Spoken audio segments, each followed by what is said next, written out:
Bullying is when someone purposely hurts or intimidates others. It can be physical, verbal, or online.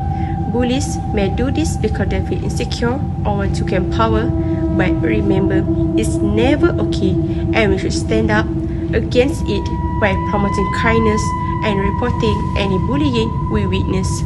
Together, we can create a safe and supportive environment.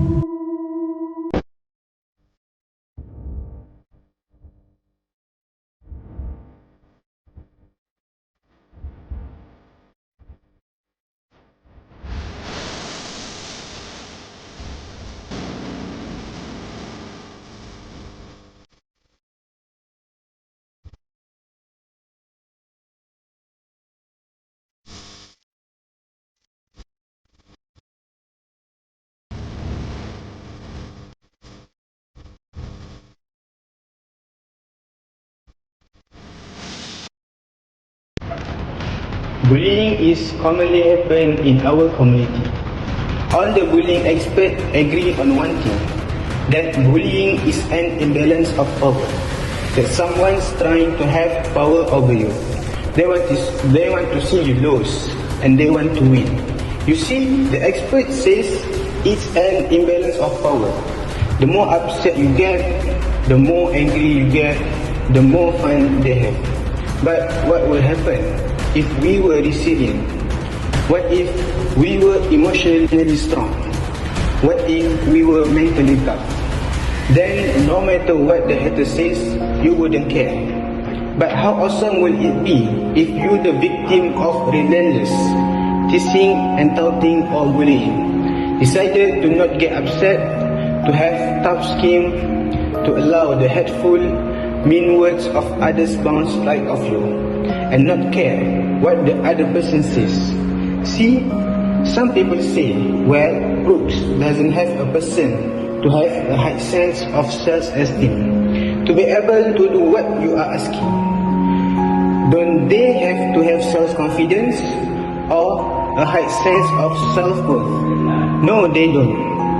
If you explain to students that bullying is nothing more than a game about winning and losing, and that the way that they can win is by not getting upset and the bully will lose.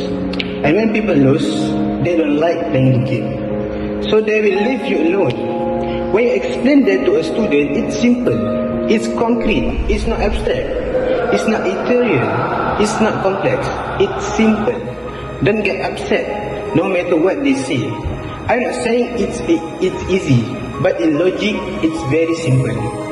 Now, it's important to know this. When I say bullying, I'm not talking about someone hurting your feelings.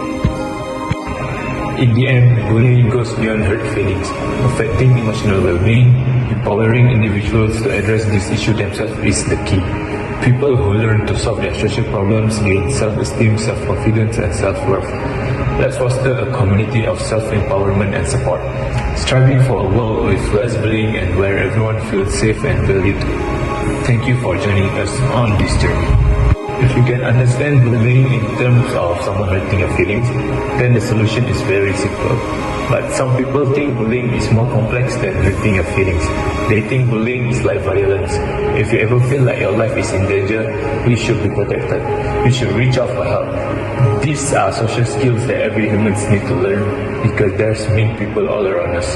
There's jerks everywhere, and I've discovered that when you empower kids to solve their own social problems, 3 things will happen. Number 1, they grow in self-esteem, they grow in self-confidence, and they grow in self-worth. All 3 words have one word in common: self. You cannot do it for the kid, he has to do it for himself. And only when he solves the problems for himself does he grow in self-esteem, self-confidence, and self-worth. And that's what we should be doing. Every victim of bullying deserves the right to be taught how to solve their own social problems, and that's what we need to move towards, I believe. In the end, bullying goes beyond hurtful.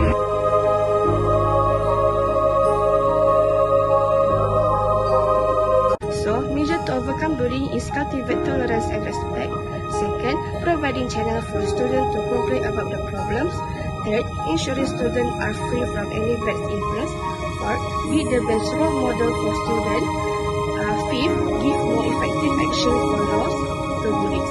And the last one is educate religious and moral knowledge.